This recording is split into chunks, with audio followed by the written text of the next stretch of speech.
Oh yay, oh yay, oh yay. The Special Court of Review is now in session.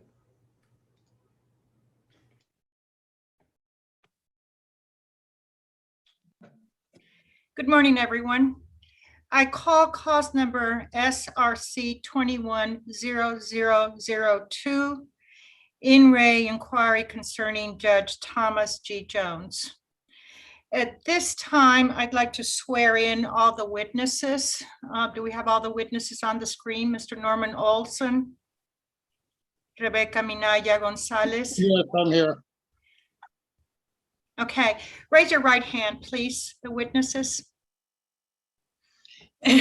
Swear to tell the truth and nothing but the truth, so help you God. Yes. I do. At this time, the commission has invoked the rule, and that means that the witnesses have to be separated and not talk to each other. So our clerk of the court, Michael Cruz, is going to put you in a waiting room. And if you can wait there until you're called to testify, we really would appreciate it. We do not have a time for you, so it could be immediately right now, or it could be in 10 minutes or in a half an hour or so. So just be aware that you're going to be called, and as soon as you're called, we'd like you to be ready to testify. Thank you very much, and we'll see you in a while.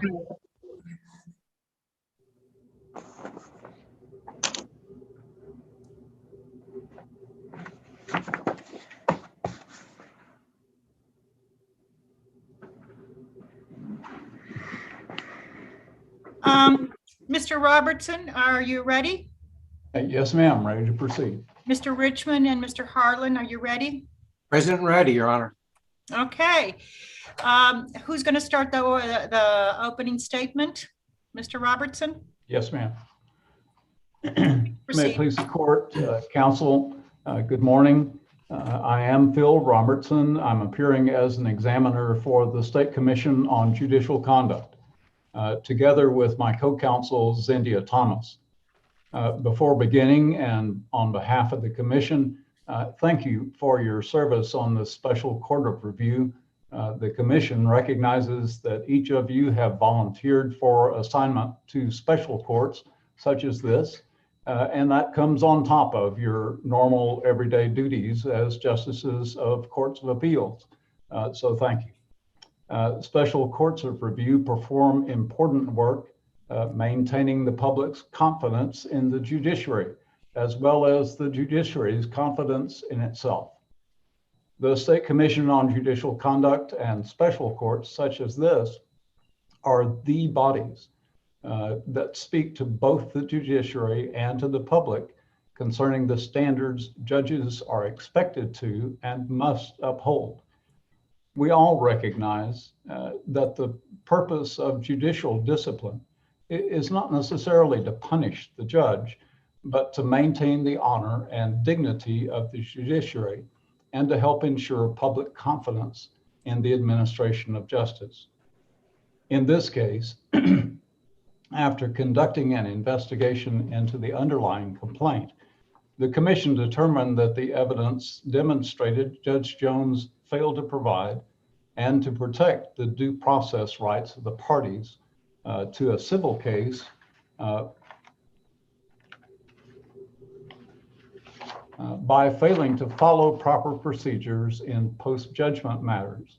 And that finally resulted in Judge Jones issuing an incompetent writ of attachment for one of the judgment debtors. I will ask the court in the course of the presentation of the evidence to be very careful in considering the evidence concerning these two brothers, the judgment debtors. They are Norman and John Olson. They are separate individuals. They are not husband and wife. Notice to one is not notice to the other. Norman Olson lives in California, and John Olson lives in Texas. Now, after the commission considered this matter, it issued a public reprimand along with an order of additional education requiring the judge to obtain 4 hours of judicial education In the areas of landlord-tenant law, the proper use of contempt and contempt procedures, and the service of process. We believe the evidence presented here today demonstrates that Judge Jones willfully failed to comply with the law with respect to the contempt proceedings brought against Mr. John Olson in violation of Canon 2A of the Code of Judicial Conduct, that he failed to maintain professional competence in the law with respect to those proceedings in violation of Canon 3B2, that he also failed to accord Mr. Olson the right to be heard according to law in violation of Canon 3B8, and finally, that he engaged in conduct that was clearly inconsistent with the proper performance of his duties in violation of the Texas Constitution. The examiners will request that this court, after seeing that the evidence demonstrates those failures, affirm Judge Jones's public reprimand and order of additional education. That's all I have for an opening. Thank you. Mr. Robertson. Yes, sir. For the charges of the commission, do you, are all of those charges willful conduct? We believe under the definition that's provided in the government code, Judge, they will qualify as willful conduct. Okay. You understand the term willful has I do. kind of a history behind it, but yes. Yes. Yes, thank you. Thank you very much, Mr. Robertson. Mr. Richmond or Mr. Harlan, will you proceed? If it please the court, Your Honor, Mark Richmond for Judge Jones. This is really a pretty simple case. As lawyers can do, we've kind of made it complicated, but it's not really very complicated. It's really pretty simple. There's two allegations against Judge Jones. Number one is Judge Jones improperly issued a show cause hearing for John Olson based on Mrs. Smith's oral motion for contempt. And then the second allegation is Judge Jones failed to ensure John Olson had notice of the motion for contempt. Both of these allegations are the only allegations that are contained in the charging document. There was some mention about a writ of attachment. There's no charge in the charging document alleging that he improperly issued a writ of attachment. The only two allegations are that he issued the show cause order based on an oral motion, and he failed to give John Olson, who was the subject of the contempt motion, an opportunity to give him notice of the hearing and an opportunity to respond. To the first allegation that the judge improperly issued the show cause hearing on just an oral motion, it's already been admitted into evidence that there is a written motion for contempt, and it was filed with the court in an email, and it was attached to the email, and the email and the motion are already admitted into court as evidence in this case. So the allegation that it was only on an oral motion is absolutely not a valid allegation. There is a written motion. It was in its part of the court record, and it's been part of the court record since February 21st, 2019. The second issue is Judge. It's not supported by the evidence, but this is just opening. Well, it's Mr. Robertson, do you have an objection? Yes, ma'am. I objected that that's not supported by the evidence, but we're just in opening. Okay, so I overrule your objection, but in the future, if you could just unless you have a valid objection, you can let opposing counsel finish, please. Thank you, Your Honor. And with regard to the allegation that John didn't get notice of the contempt hearing, we'd submit that the commission had 15 months before they made that allegation. They had a written email from John saying that he did receive notice. He received notice from a constable that went out there, and he received notice from mail that was sent to his house by the court, and he appeared at the hearing. He actually appeared at the hearing. So that allegation has absolutely no basis in fact either. But we're going to also prove to you that this is the third iteration of the allegations against the judge. First, there was a tentative sanction, which all of the testimony that you're going to get from Judge Jones came from hearings on the tentative sanction. When they weren't able to prove the tentative sanction, they issued a formal sanction on different grounds. The original tentative sanction said that Judge Jones issued a show cause order in February for a motion that was filed in March, and that was their main complaint about him, that he was incompetent, and it was this, that, and the other. Well, it was proved in the hearing that that was not the case, that the motion was on, that the show cause hearing was instituted by Mrs. Smith, who was the plaintiff who was trying to collect a judgment. There was a jury trial against the Olsons. They lost, and the jury trial was in Judge Nash's court. And this only applies to an attempt. The issues here are only an attempt to collect the judgment by some post-judgment interrogatories, and that's the whole issue here. Excuse me. The commission has the burden of proof of proving that the judge improperly issued the show cause order based on an oral motion, and they have the burden of proof to prove that the judge failed to ensure John had notice. Now, we'd submit to the court that they can't prove either of those two things, and that the judge is going to prove by the documents the actually opposite, that the motion was issued on a written motion for contempt, which is in the court's record in an email that's attached to an email in the court's record, and that Mr. Olson, John Olson, actually had notice from two sources and actually appeared at the hearing. So, like I said, this is the third iteration of this complaint. The original one was the tentative sanction, which they could not prove. So then they issued different allegations and the findings after a hearing in the formal sanction.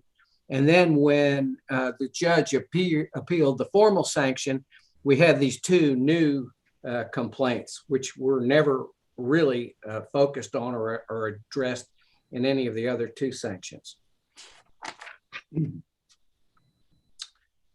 In the middle of, we're also going to prove to you, in the middle of this attempt by Mrs. Smith to collect on her judgment, the Olsons, for one or the other, I'm not exactly sure which, filed a complaint with the State Commission on Judicial Conduct, which we believe was filed for the purpose of gaining leverage in a case that wasn't going very well on their behalf.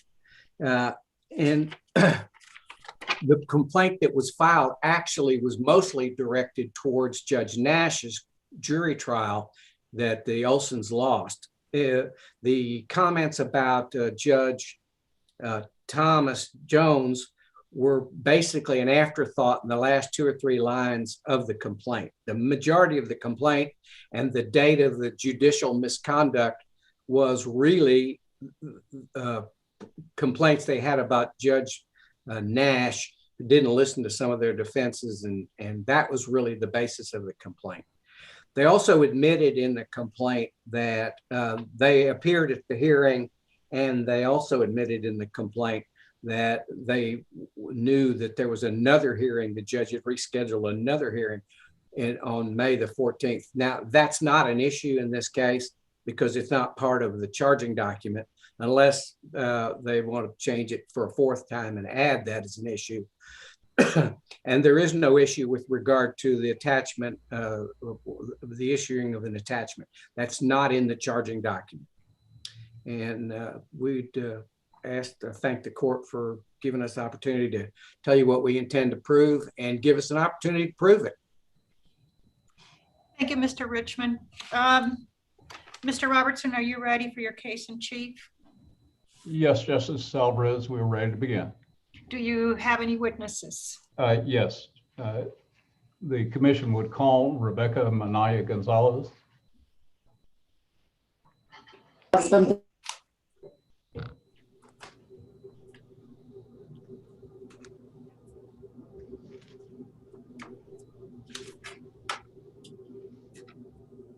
Gonzalez, if you can, yeah. And you're on mute. Hello. Hello. Before we start with your direct examination, I failed to introduce to the witnesses Carolyn Chapman, who is our court reporter. Okay. Okay, so she'll be taking all your testimony. Okay. Do you have any questions of us right now, or are you ready for direct? No, Your Honor, no questions right now. Okay, please proceed, Mr. Robertson. Thank you, Justice Alvarez. First, let me say that Ms. Thomas is going to be displaying the documents for the witness to look at, so if we need to allow her to do that, I'll giving Mr. Cruz a heads up so he could get that done. Ms. Minaya Gonzalez, would you please tell the court your name and your position in Judge Jones' court? Yes, my name is Rebecca Minaya Gonzalez, and I am the civil court clerk at Judge Jones. And ma'am, how do you like to be addressed? Ms. Gonzalez is fine, or Ms. Rebecca. Yeah, it's Okay. fine. Thank you very much. You're welcome. Ms. Gonzalez, how long have you served in that position as clerk of the court? I would say a little over 5 years as a civil clerk. Okay. Mm-hmm. Did you have another position in the same court? Yes, I used to be the bookkeeper. Okay. And can you tell the court specifically who hired you as the civil clerk? It was my chief clerks, two of my chief clerks, and of course, Judge Jones. Okay. And as a clerk in a justice of the peace court, you are ultimately responsible to the judge. Is that right? Yes, sir. Okay. And who is your immediate supervisor? It's Haiti Olivares and Miss Shakita Gray. Okay. And Ms. Olivares, we will see some communications between her and some of these parties as well. Do you remember that? Yes, towards the end of the case, yes. All right, thank you. Can you tell the justices generally what are your responsibilities for the justice court? Yes, as the civil clerk, I am in charge of entering new cases, setting cases for court, clocking in all documents that come in via fax, email, or in from the counter. I'm also in charge of making sure the cases are ready to go before the judge, before he hears the case, and also answering any questions from plaintiffs or defendants regarding their cases. And Ms. Gonzalez, how many other clerks are employed in Judge Jones' court? I believe there's 15 of us. Can you estimate for the court how many civil cases are filed in Judge Jones' court each year? Oh, wow, I would say like a year, or? Do your best. We're just trying to get some idea of the volume of work that you have. It's like, so last year, I believe we had like 4,300 cases. Over 4,000 then. Yeah, it was a little slow actually last year due to the pandemic. All right. Yeah. And the criminal cases, I'm certain, are overwhelming. Do you even have an idea of how many criminal or traffic citation type cases you have? No, I don't know about the traffic department, All right. but we're a pretty busy court though. I would expect you're one of the busiest courts in the state. Yes. Ms. Gonzalez, the case that involves Ms. Smith or Ms. Carroll, as I believe she's called today, and Norman and John Olson, that case was actually on file with Judge Jones' court since 2013. Is that about right? Yes. December 11, 2013. 6 or 7 years now. It's been in process in this court. And it resulted finally in 2016 in a judgment for about $1,500. That sound right? Yes, sir. Okay. And you've been, you yourself have been in charge of this particular case file since 2016. Is that right? Yes. And I'm certain that in preparation for your testimony today, you've looked at that file and you're pretty familiar with it. Yes, sir. Now, because of the nature of this case, and I guess the parties that were involved, you had a number of emails and phone calls with the parties in this case. Ms. Smith Carroll in particular, and I'm sure that she's talked to you on the telephone a number of times.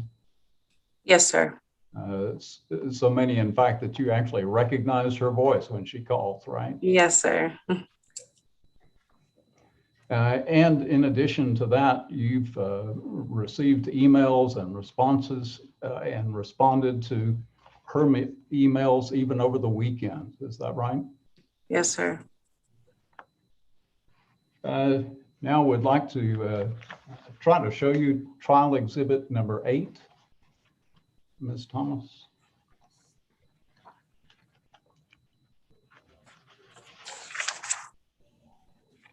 Yes, sir. I see it. All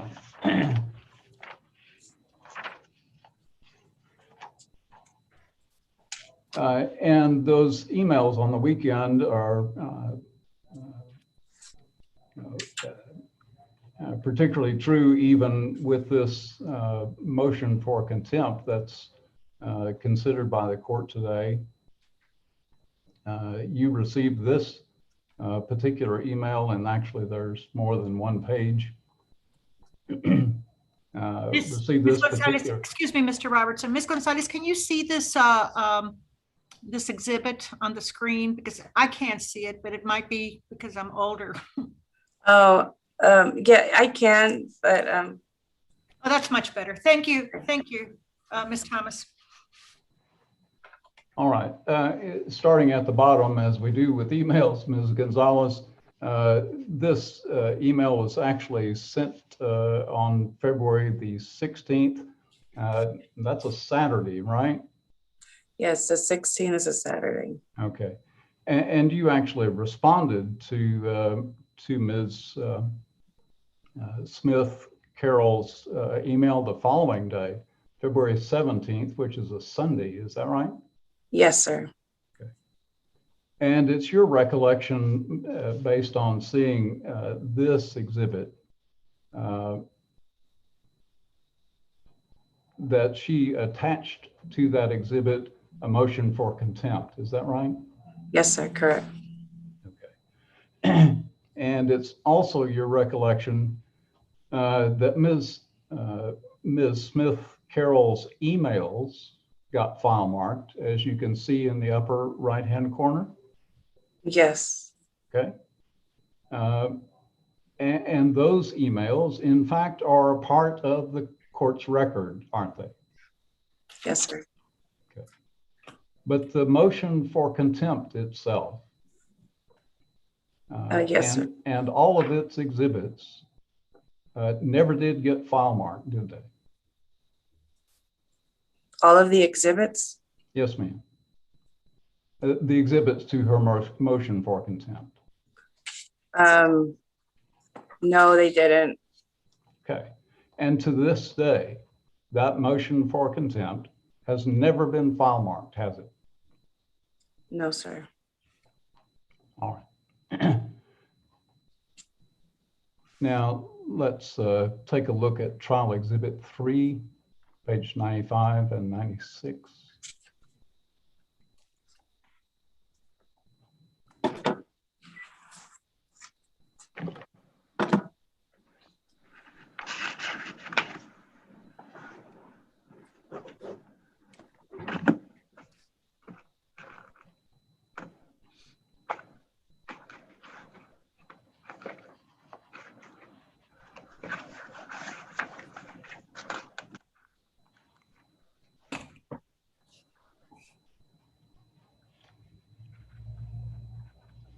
Let's see, and if you would roll down on that, Ms. Thomas.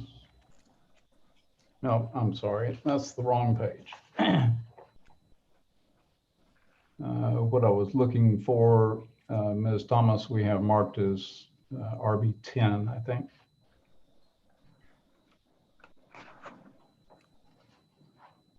I have a trial exhibit number 3, page 95 and 96. Are you referring to the emails? Yes, ma'am. February 18th email and the February 21st email. Yes, ma'am. That's what I'm hoping, Ms. There we are. And these are just the documents that actually appear in the court's record. What I wanted to do with this, Ms. Gonzalez, if you'll look on the right-hand side of this document, if you would roll it down, Ms. Thomas. Thank you. Do you see anything over on the right-hand side in that blank area? No. Okay. Ms. Thomas, can you go to the next page?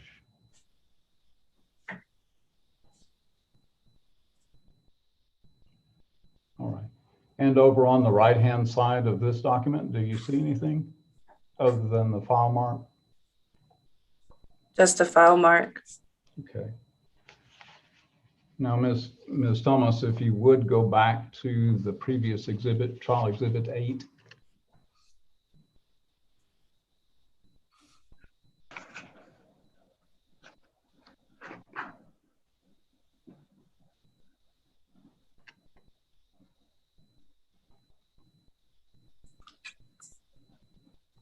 And roll down on that. You see handwriting in the lower right-hand corner of that document? Yes. Okay. And roll down again, Ms. Thomas. And do you see handwriting there? Yes. And a handwritten page number? Yes. Okay. Now, none of that handwriting appears on the documents that actually appear in the clerk's file, do they? No. All right.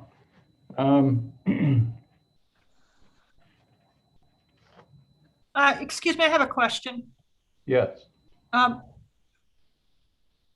Ms. Gonzalez, do you have an explanation why the difference in documents? Yes, those are my sticky notes, my tabs where I write notes. And I guess when I made copy, I left my sticky note on it. So I just made copies like that. But they're sticky notes where I write my notes. And it's just for myself to know. Is there a reason why one file has no sticky note markings and the other one does? Is this your personal file? Yes, the one with sticky notes is it's my notes. It's mine. I have it in a binder where I made extra copies of the file. You may proceed, Mr. Robertson. Thank you, Justice Alvarez. I can't see. I can't see the first. I can see the one that's displayed. I can see the handwriting on the right side, but on the other, I can't. It's been cut off on my copy. Can you show me that again? On page 120, it's the first page of I can't. Yours is cut off also, correct? Yes.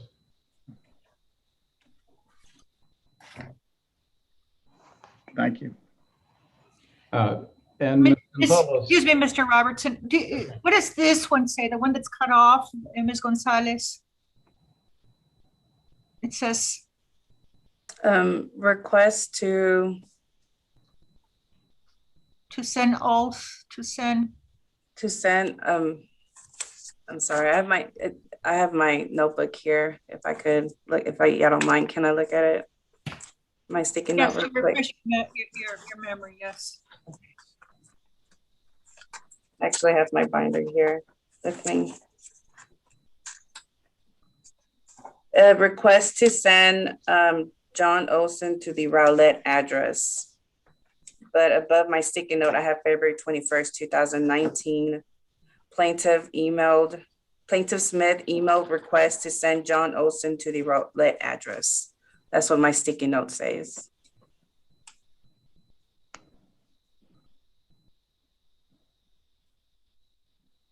Thank you. Mr. Robertson, you may proceed. thank you. And Ms. Gonzalez, were you the clerk who also made a copy of the court's file in this case in August of 2019 and mailed it to the Commission on Judicial Conduct? Yes. All right. And let's see, Ms. Thomas, if you'd show Ms. Gonzalez Trial Exhibit 3, page 1.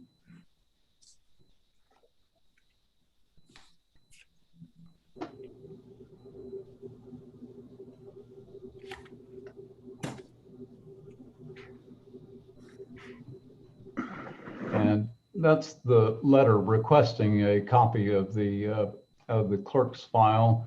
And you'll notice in the second paragraph, it says, as a part of an ongoing investigation, I'm requesting a complete copy of the court's file for that particular cause. Is that right?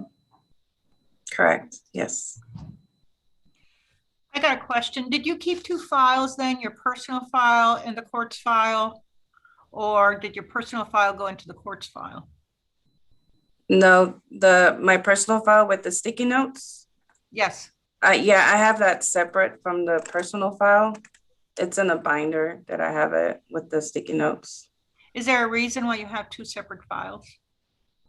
I separated them that way I could make sure, like, study it, I guess, and review whenever we receive that letter. It's just for me, just to review what happened and what to look into it.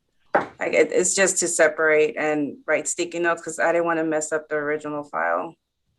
Did you make those notations on pages 95, 96 of Exhibit 3, the sticky note notations, at the time that you received the email or shortly thereafter? No. When did you make those notations? Oh, in other words, you didn't make them yesterday. You didn't make them. Oh, no. I didn't make them yesterday. Okay, so when did you make them? About how long? And just in a. It was, I want to say last year.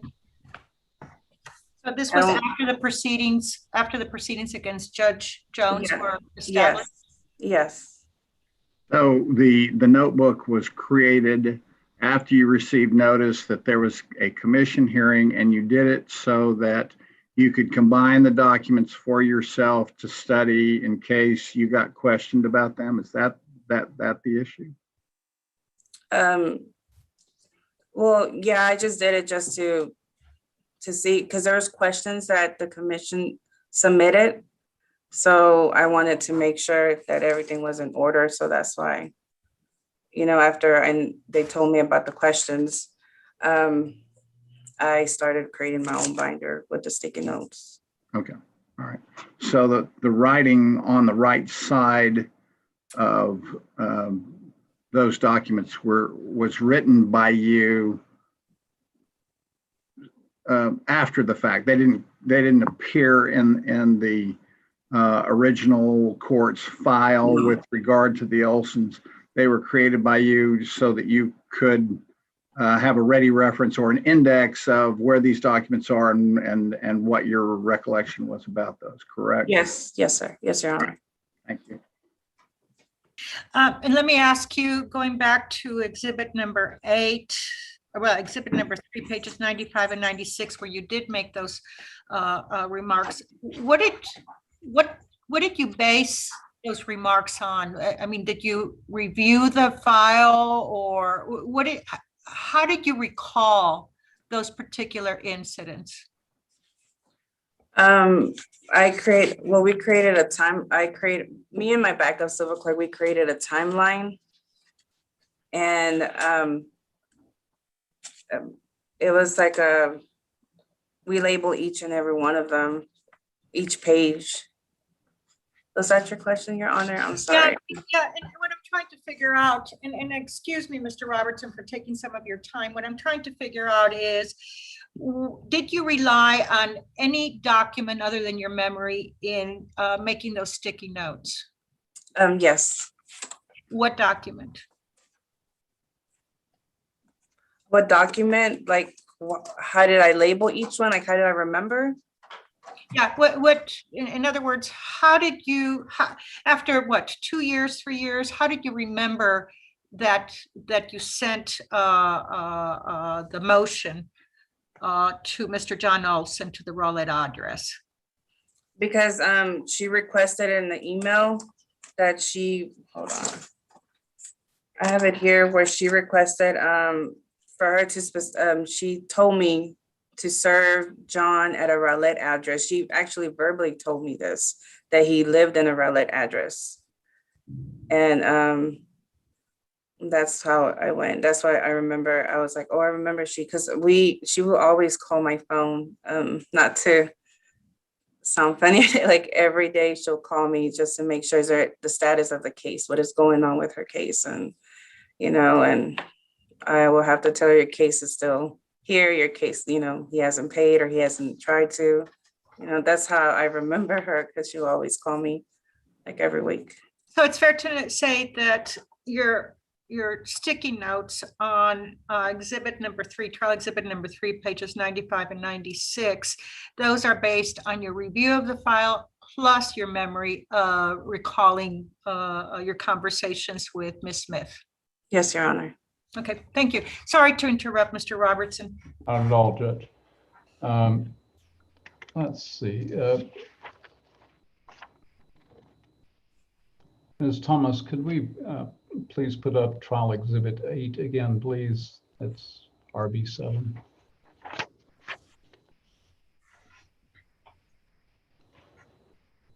And if you would, please go ahead and roll down to the motion itself. All right.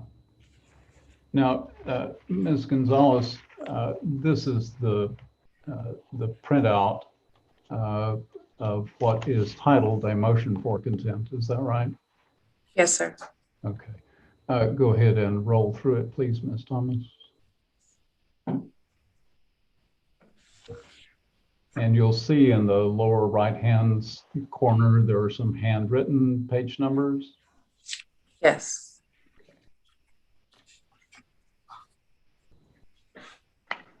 All right. Now, if you don't mind, please roll back up again. And slowly, as you do so, Ms. Gonzalez, you can see on that motion for contempt that there's no file mark at all, is there? No, there isn't. Okay. But it's your recollection that you printed out that motion for contempt, is that right? Yes, sir.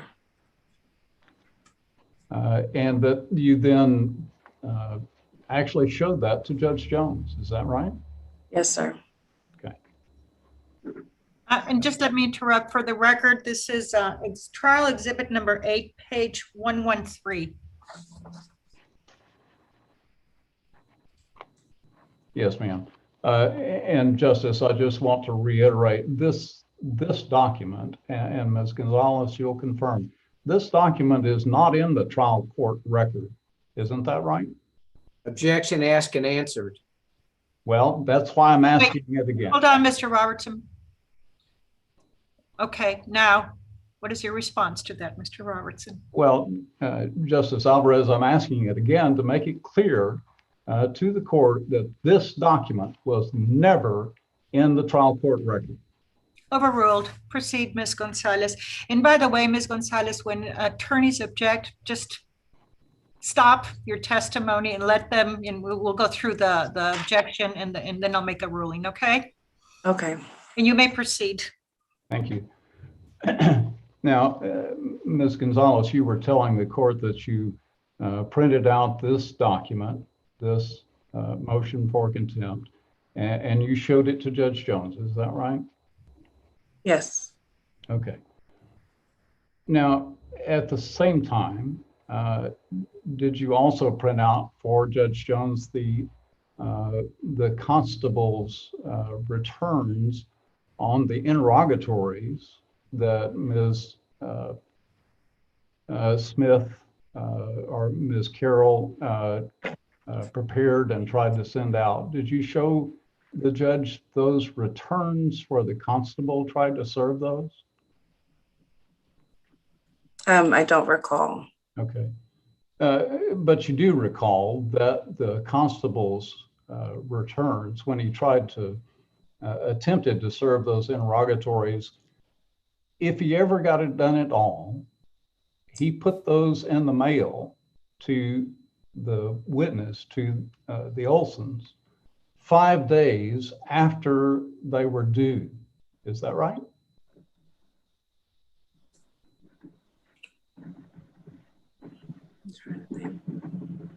Let's just look at them. Before you go into that, let me ask a question. This motion to contempt a trial exhibit number 8, page 113, that is before you right now. You testified that it was not in the court's record. Where was it? Was it in your personal record? Let me ask you this. When was this created? I printed it along with the email. So whenever I print the email, I also printed the motion. Okay, so would it be fair to say that, but it wasn't in the court's record, right? Only the email was in the court's record because it was file stamped. No, I actually printed everything. The only thing is that I did not file stamp that motion. And that's my error, actually, to be honest. And that's fair enough. That's fair enough. But why wasn't it in the court's file, this motion for contempt? Why wasn't it in the? Yeah. No, it was in the court's file. Okay. Yeah. I understood otherwise, and I apologize. Oh, okay. Sorry, Mr. Robertson. Well, that's all right, Justice Alvarez. I do want to make it clear that is not a part of the court's file. Never has been. As produced, okay, as produced to the commission, that motion for contempt did not exist. Okay, it was not in the file. It is not. If you'll take a look at Trial Exhibit 3, which is the court's file. Yes. Pages 95, 96. Those are the emails, but they're around that, and you'll have to look at the actual Trial Exhibit 3, that is the complete file. I am looking at it, and I'm looking at 95, 96. And if you'll look on either side of that, which would be 94 or 97, it's confusing because it's numbered backwards, but no problem. But if you'll look on either side of those emails, that motion for contempt is not there. Okay. Let me follow up on my question. Do you have any explanation, if Mr. Robertson's correct, Ms. Gonzalez, do you have any explanation on why it's not contained in the file, or is it still your position that it was in the file, in the court's file, not yours? I have no explanation, to be honest with you. And would it be fair to say that based on that, you really don't know if it was in the court's file or not? Correct. Okay. Mr. Robertson, please proceed. And I apologize again for interrupting you, but this is very important to Judge Jones. It is important. Let me follow up on that. So one of the things you said was it was my error not to file stamp it. You, in the ordinary course of your business, you would file stamp this document, correct? Yes, correct. I would have file stamped it. Okay. And in response to the commission, this is a document that you were supposed to send, correct? Yes, correct. Okay, thank you. Sorry, Ms. Gonzalez, for making you answer 3 justices' questions plus the No, attorney. you're fine. No, you're fine. This is a court of inquiry, and we are very interested in the facts. So, Mr. Robertson, you may proceed. Thank you, Justice Alvarez. Let's see. I think we were visiting about the interrogatories that Ms. Smith intended for the Olsons to answer. So let me jump to that for just a minute. Let's look at Trial Exhibit 3, page 103.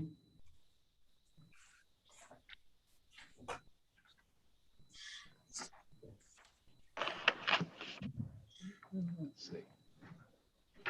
All right. And I'll represent to you, Ms. Gonzalez, that this Trial Exhibit 3, page 103, and is there a following page, Ms. Thomas? All right, and keep going.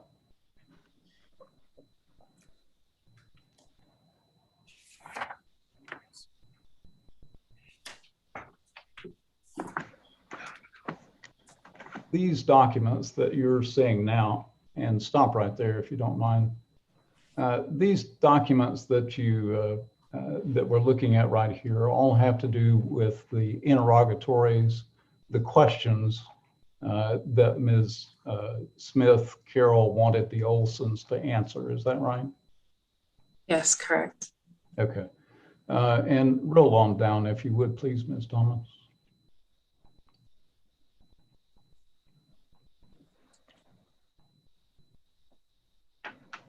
All right. And those are the interrogatories themselves. Yes, sir. Right. Okay. Now, if you don't mind, Ms. Thomas, roll back up and let's look at. There we go. Whoops, stop right there. There we go.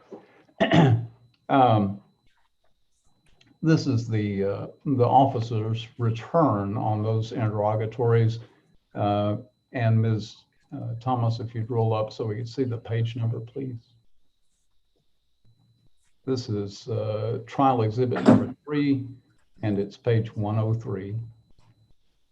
And now back down, please, just a bit. There we go. And this officer was trying to serve these interrogatories by an alternative service. Do you recall that? Yes, sir. Okay. And so here's his return, and it says that in the highlighted portion, on the 15th of August, 2018, that he delivered John Olson per a 106, an alternative service, that he attached it to the door and mailed a copy out. But what did he actually say that he delivered to John Olson? Read that last line there. A true and correct copy of the citation with a copy of the plaintiff's original petition attached. Okay. But that's not what he was supposed to deliver, was it? It's supposed to say interrogatories. Yeah, but it doesn't say that, does it? No, sir. Okay, let's roll down to the next page. And that's just his notations about his attempts to serve, right? Yes. Okay, let's roll down to the next page. And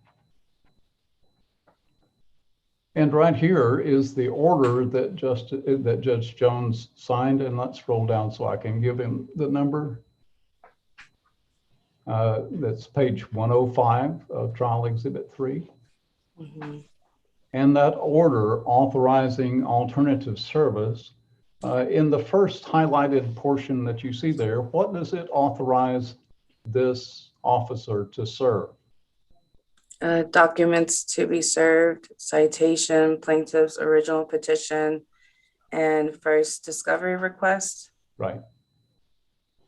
So he was supposed to, or he was authorized to deliver a petition and a first discovery request. That would be when a case begins, if there's pretrial discovery. Do you understand that? Yes, sir. Okay. And the place that's checked here, or X'd, I should say, is the method of service that he was authorized to do. What was he authorized to do there first? Mailing a copy of what? Citation with a copy of the petition attached. The petition, is that right? Yes, that's what it says. All right. And the next line then authorizes him to leave a copy of the citation with a petition attached at the defendant's residence with someone over the age of 16. Correct, that's what it says. Okay. All right, let's roll down again.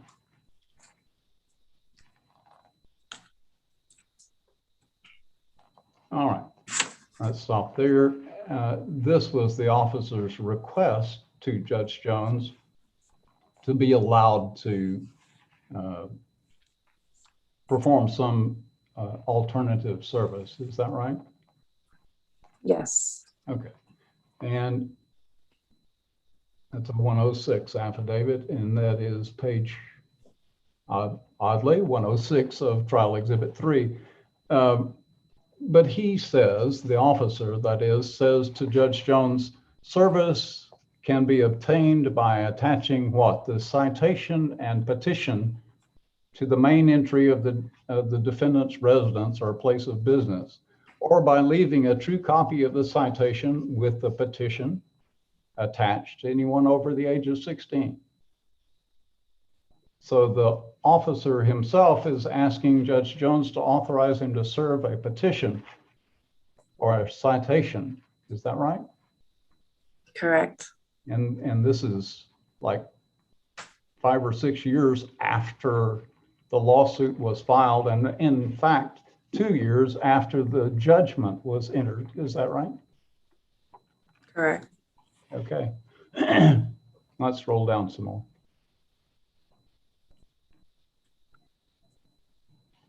All right. Stop right there if you would, please. This is page 107, Trial Exhibit 3. And let's roll up just a little bit. There we go. This is an order that Judge Jones signed, authorizing or granting, I guess, the plaintiff, Ms. Smith Carroll's interrogatories. And the judge there ordered those interrogatories to be answered. The last line there says, on or before August 10 of 2018. Is that right? Yes, sir. Okay. So the Olsons, if they got the interrogatories, they were supposed to answer them by August 10, correct? Correct. All right. Ms. Thomas, if you will, let's go back up to the top.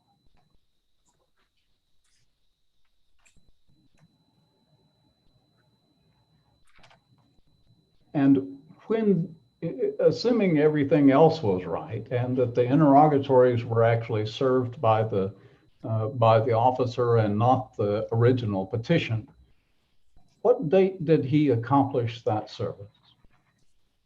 It says August 15, 2018. So 5 days after the interrogatories were ordered to be answered, the fellow who was responsible for delivering them stuck them in the mail, right? Says attached to door and copy mailed out. There you go. Okay, assuming that he did all that, but he didn't attach a copy of a citation and a plaintiff's original petition to the door, did he? No. Okay. All right. Question.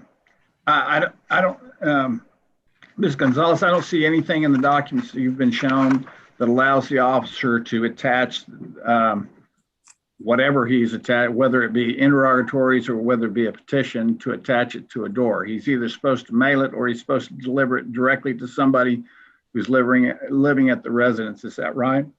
Yes, that's the first X. Yeah, that's what it says. Okay, thank you.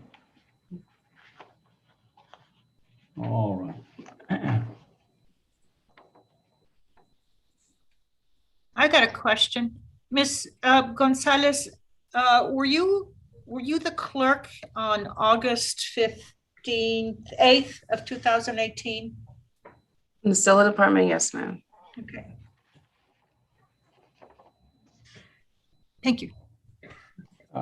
Justice, if you're finished, I'll continue a bit. Please proceed. Thank you. Ms. Gonzalez, let me switch gears for just a second and talk about the presentation of the motion for contempt. When was it that Ms. Smith-Carroll actually orally presented a motion for contempt to Judge Jones? What day? Yes, ma'am, if you remember. It was in court. I don't recall the exact date. I just know that it was in court. And we told, yeah. Okay.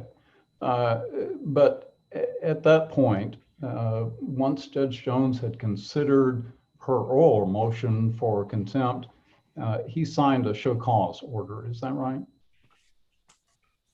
Yes. Okay. Ms. Thomas, if you'd show Trial Exhibit 3, page 94.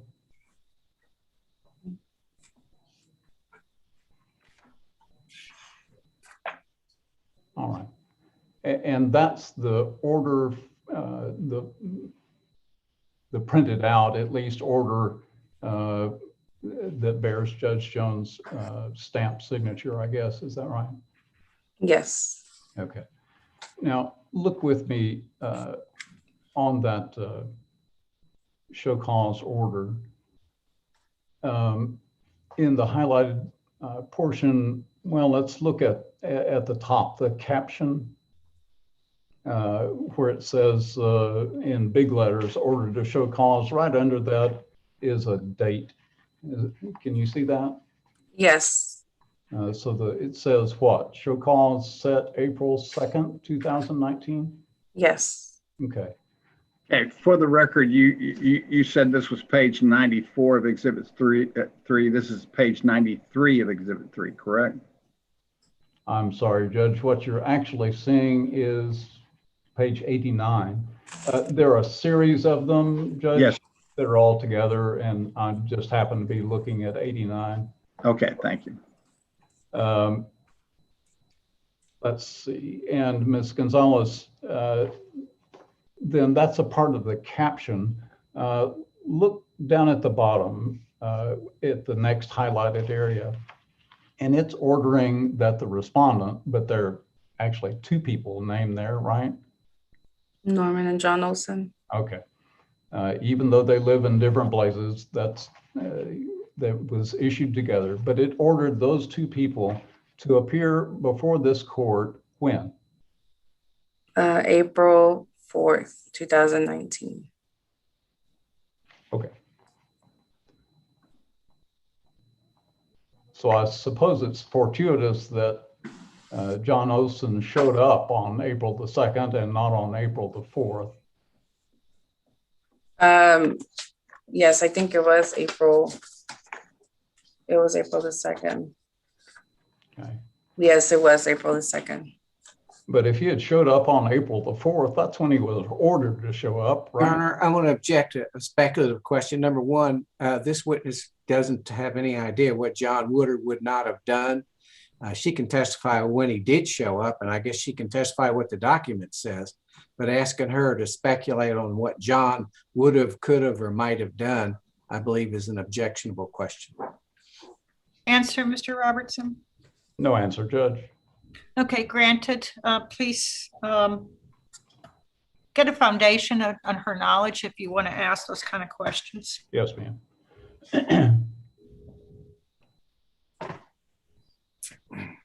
All right, let's see, Ms. Thomas, if you'd actually rolled to exhibit or to page 93.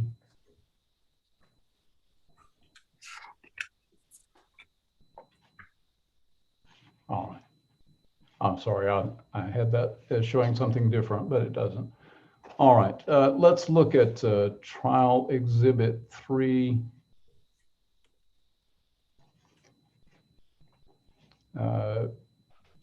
Trial exhibit 3, pages 11 through 20.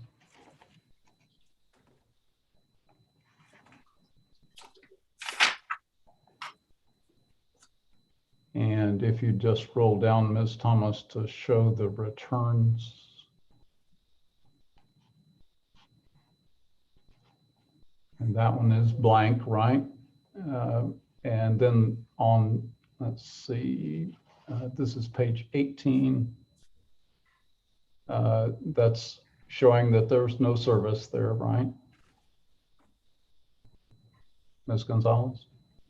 I think NC means no contact, I believe. Okay. Yeah.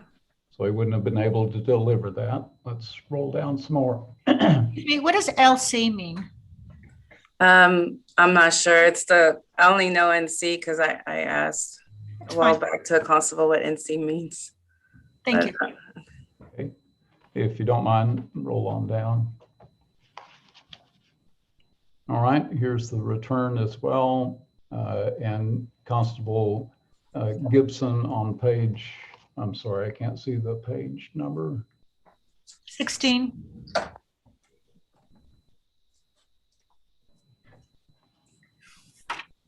I believe it's over on the side that's covered up with the pictures for me. I'm sorry. But let's roll back down to that. That is the constable's return there, and it says what, Ms. Gonzalez? Unable to locate. Okay. And roll on down some more, please. Another set. This one is to Norman. And up just a tiny bit more so I can see the page number. Oops. 13. That's another NC, right? No contact. Correct. All right. And roll on down a bit more.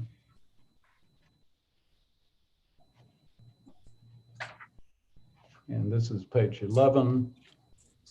And the constable's return there over on the left highlighted says what? Unable to locate after multiple attempts, returned 5-3. Is that right? Yeah, unable to locate. 5-3-19. So the constable who was obligated to attempt to serve this order for show cause on the parties never served anybody, did he? No, he did not. Okay. All right.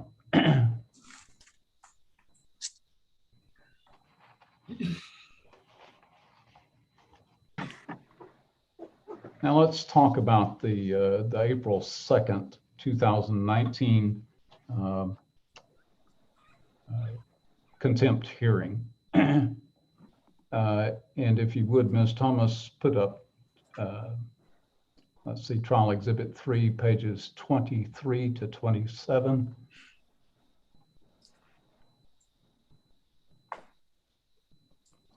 Now, this is a notice of hearing, and we'll talk about that in just a second, but on April the 2nd, when that order to show cause was originally set, hearing didn't actually happen, did it? A hearing did happen on, Okay, well, we'll talk well, about it didn't, I'm sorry. Wait, let Go her, ahead. let her answer. I'm She's sorry, gonna answer. go ahead. Yeah, it was when Miss Smith and John Olson appeared and there was an altercation.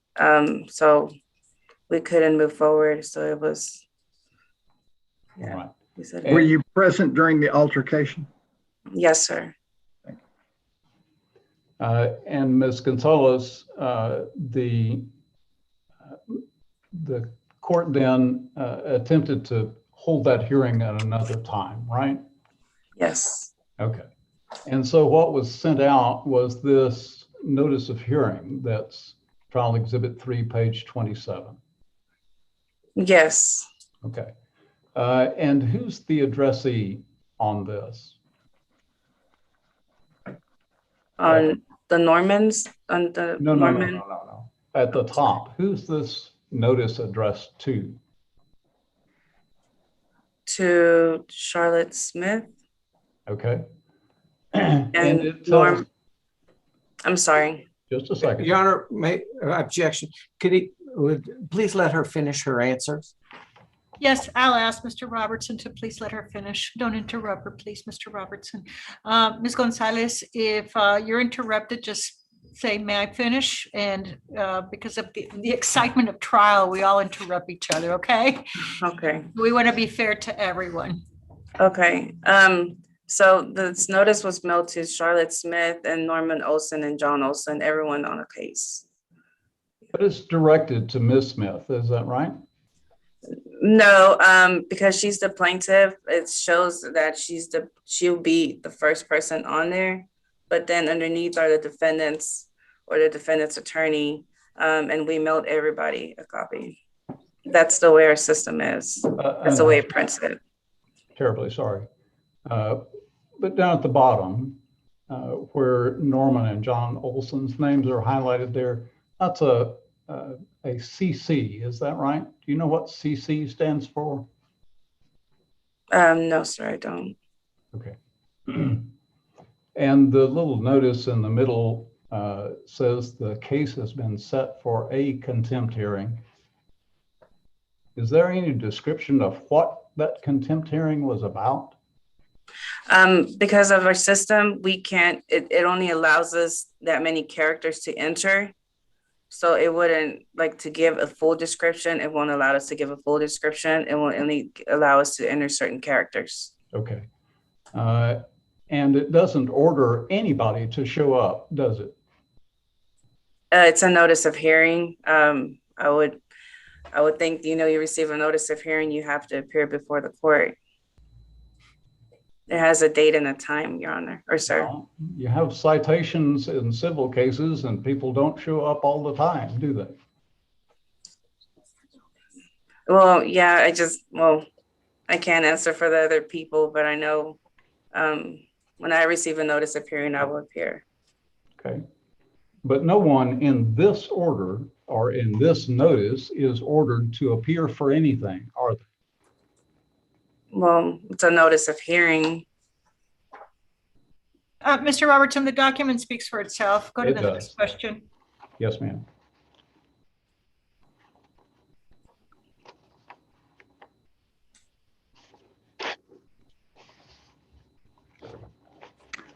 It says, I'm sorry. Those copies to, for instance, Norman Olson and John Olson, how are they sent out? That notice of hearing was sent regular mail. Okay, so there's and no certified. There is a certification. Yes, Your Honor. So you had a green card. Yes, well, yeah, when we certified, yes. Okay, is there a copy of the green card in the file that they received it? I don't. No, I never actually. I only made copies of the envelope when it was certified and a copy of the green card, but I don't think we ever got one returned back. Okay, Mr. Robertson, are you aware of a green card? I am not, Your Honor. Okay, counsel for Judge Jones. Are you aware of a green card? I am aware of the envelope that was returned back refused, that he refused to accept it. Okay, is it in the file? Yes, it is. Okay, thank you. Yeah, I think it's one of our exhibits. It's a matter of fact. Thank you very much. Justice Williams, I'll object to this, to the description that it was refused. It's stamped across there, refused. Well, By the Let post me, office. wait. Let me remind the attorneys that your testimony, or that your, whatever you say is not testimony, okay? And please treat each other with courtesy. You may proceed, Mr. Robertson. Thank you, ma'am. Let's see. Ms. Thomas, would you show the witness trial exhibit 3, pages 5 through 8?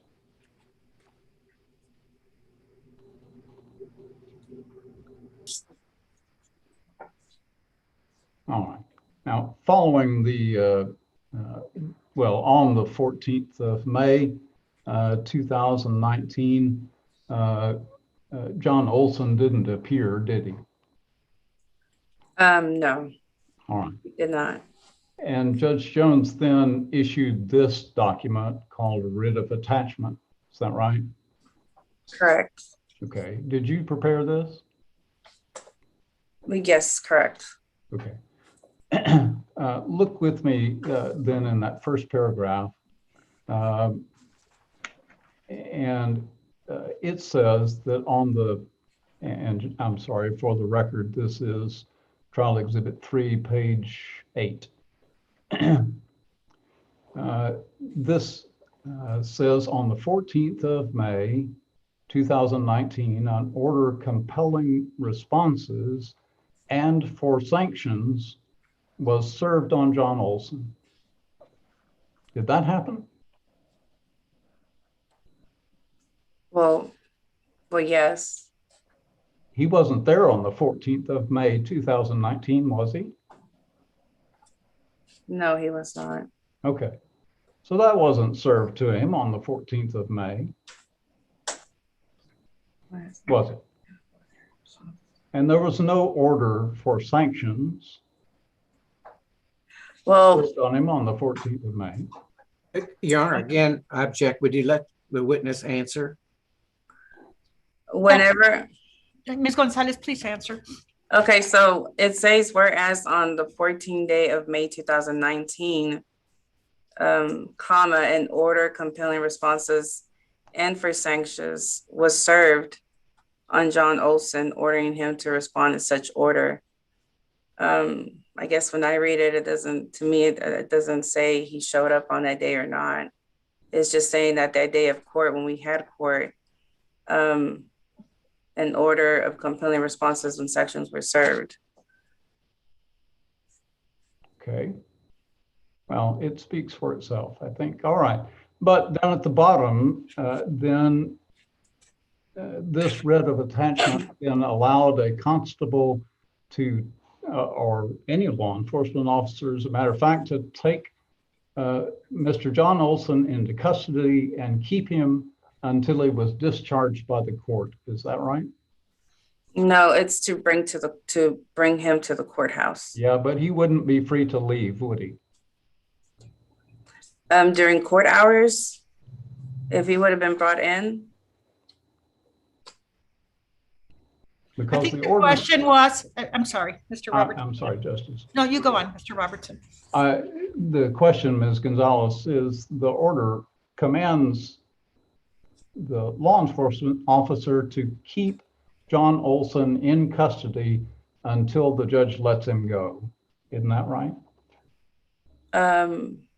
No, sir. It says here, hold on. Until he is discharged. So he would be brought into court during those court hours from 8 to 4:30.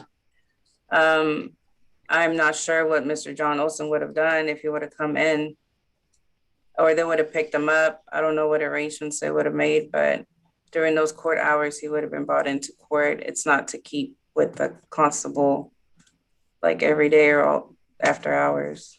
Okay, well, it says what it says, but let me ask you this, Ms. Gonzalez. has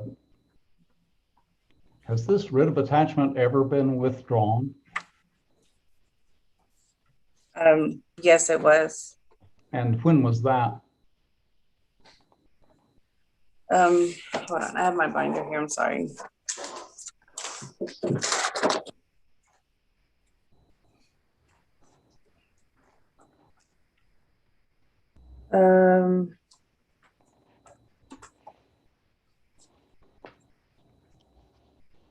On February the 7th, 2020, we received a return, a writ of attachment unexecuted.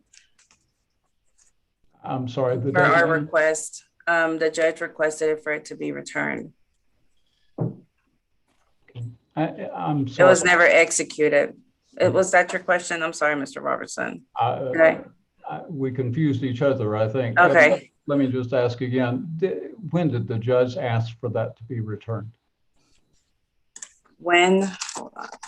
Yes, ma'am.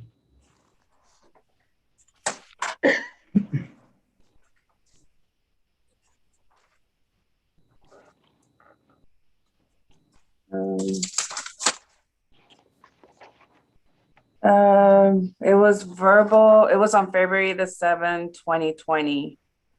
Verbal with the Constable Precinct 2 to return the writ of attachment unexecuted. All right. So from May 15th, 2019 to February 7th, 2020, that writ of attachment was outstanding for John Olson. Is that right? Yes. Okay. Ask the witness. Before you proceed, Mr. Richmond, I've got a question for Ms. Gonzalez. Ms. Gonzalez, this case, the one with where Ms. Smith was attempting to execute on the judgment, okay, and ask for interrogatories and so forth. That case had nothing to do with the eviction case that was brought by John Olson, correct? No, it's two separate cases. Okay, so I just want to make sure we're dealing right now with the case brought by Mrs. Smith, where she alleged that I guess she alleged personal damages and I believe DTP, I don't know what else, but that she brought against John and Nelson Olson, correct? Correct. And had nothing to do with the property other than them dismissing or allegedly not returning her deposit, correct? Correct. Okay, that's all I have. Sorry about that, Mr. Richmond. Oh, I'm sorry, Judge. I got a follow-up, yeah. You have two cases. You got a forcible entry and detainer, and you have another small claim by Ms. Carroll. The forcible entry and detainers are heard first, correct? Yes, correct, Your Honor. Okay, and why wasn't this heard first? Do you know? They were filed separately. So they heard the eviction first. Then after she filed a small claim. Okay. Were you the civil clerk at the time? No. Okay, so you don't know why the judge recused himself from one and didn't recuse himself from the other? No, I don't. Okay, thank you.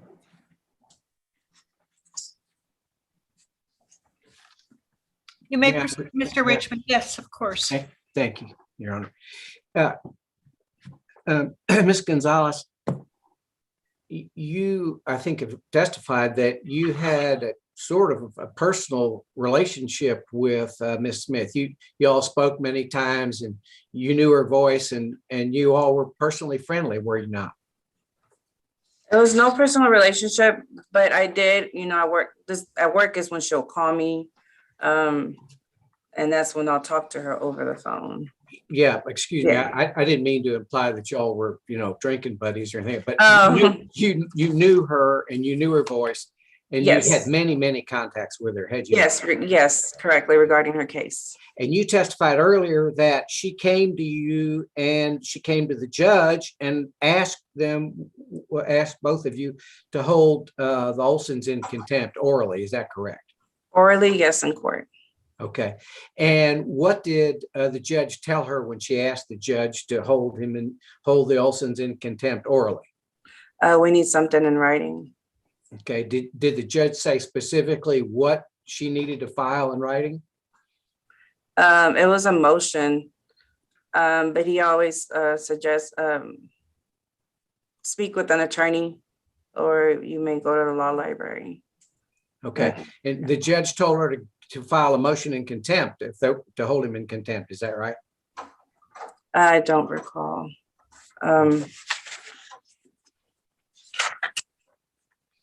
Hold on.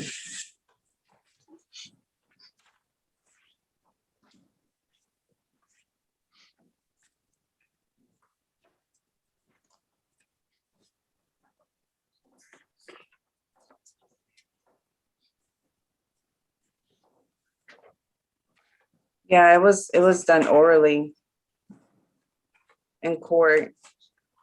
And what was she told when she asked orally? She was told she had to file something in writing. Isn't that right? Yes, she has to submit it in writing, which, And did she do that? yes, she did. Okay. When did she do that? Was that February the 16th email? It was February 16 when I received the email, which was Okay. on a Saturday. Yeah. Okay, let's talk about that email for just a minute. What did the email say? The email said, please see attached motion for contempt and schedule it for a hearing. Okay, and did it indicate what the attachment to the email was? What did it call the attachment? Motion for contempt. Okay, so the email itself said, enclosed, please find the motion for contempt, set it for hearing for me. And the email also showed that the attachment was a motion for contempt. Is that correct? Yes, correct. All right.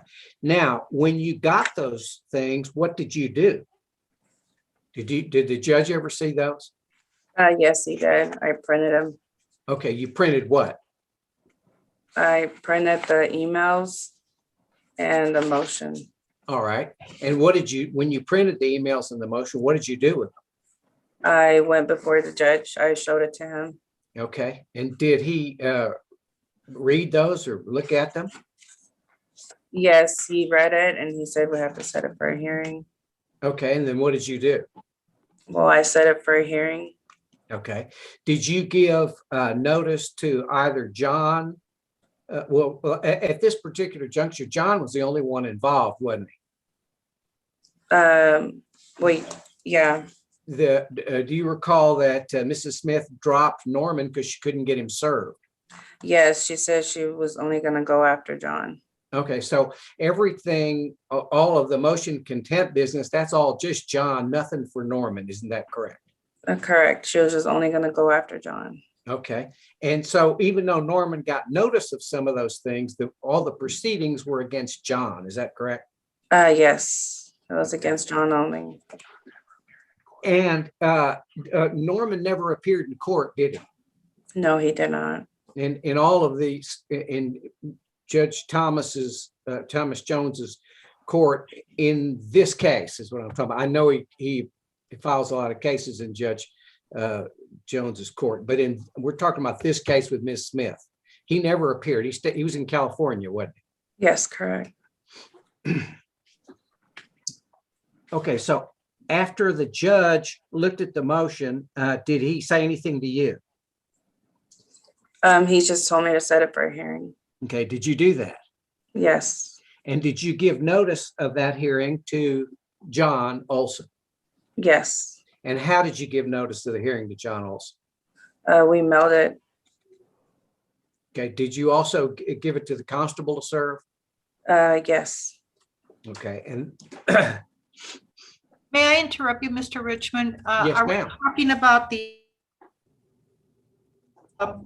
notice or the the notice for the April 2nd/4th hearing? Or are we talking about the May hearing? This is the April hearing, Your Honor. Okay, Show thank you. cause hearing. Thank you.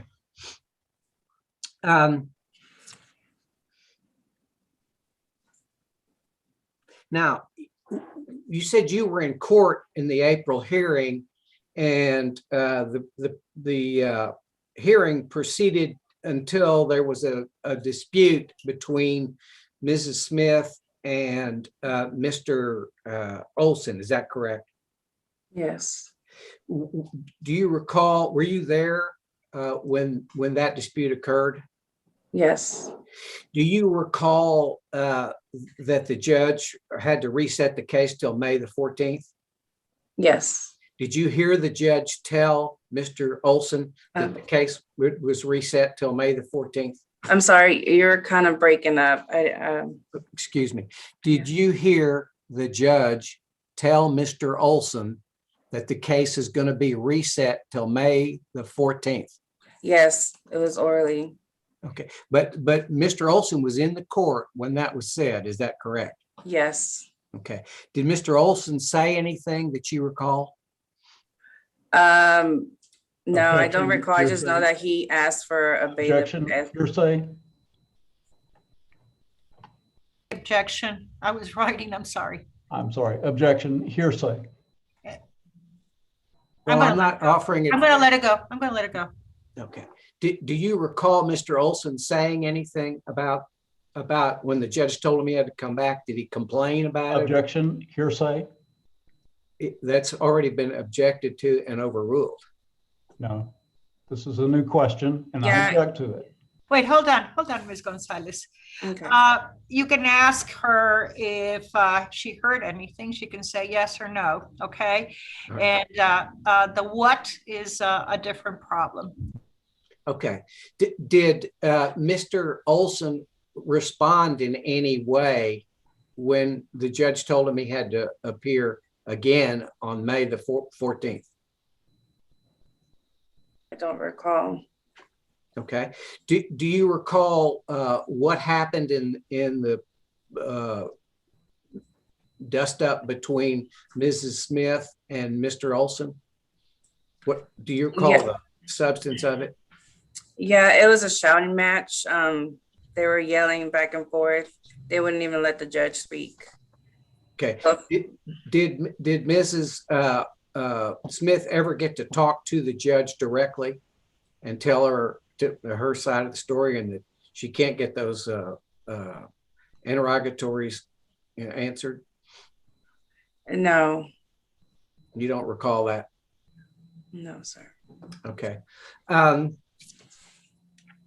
see what can I say something, counsel? Sorry. well, What I do recall is that she said that he was trying to avoid service. That's what I remember. Objection, that's hearsay as well.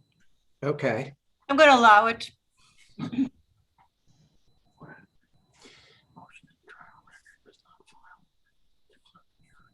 Okay.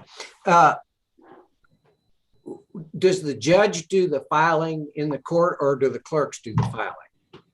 The clerks. And if is it the judge, or is it the judge's custom to take every piece of paper that comes in the court and be sure that it's filed? No. That he has to rely on clerks to do that, doesn't he? Yes, sir. And there was a number of different documents in which the dates appeared to be askew or not correct. Is that correct? You saw those? The dates, yes, I saw that. Okay. What appears to be the judge's signature on those, did he actually sign those, or was that a stamp? Some of them are signed, some of them were stamped. Can you tell me which of the ones were signed and which of the ones were stamped?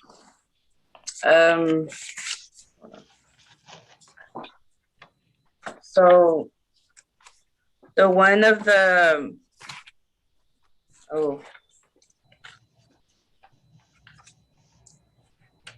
so the ones that have like the show cause order, that was stamped. No, wait, hold on. Let me look at my file real quick before I give an answer. Take your time, please. Okay, thank you. How's Ms. Chapman doing? You doing okay? Yes, Judge, I'm doing okay, but I could Need a use a break? break here in a bit. Okay, why don't we do that? Why don't we break right now? It is 11:05. Let's come back at 11. How long do you need, Ms. Chapman? Just 3 to 5 minutes. Okay, it's 11:05. Let's come back at 11:15. That'll give us 10 minutes, okay?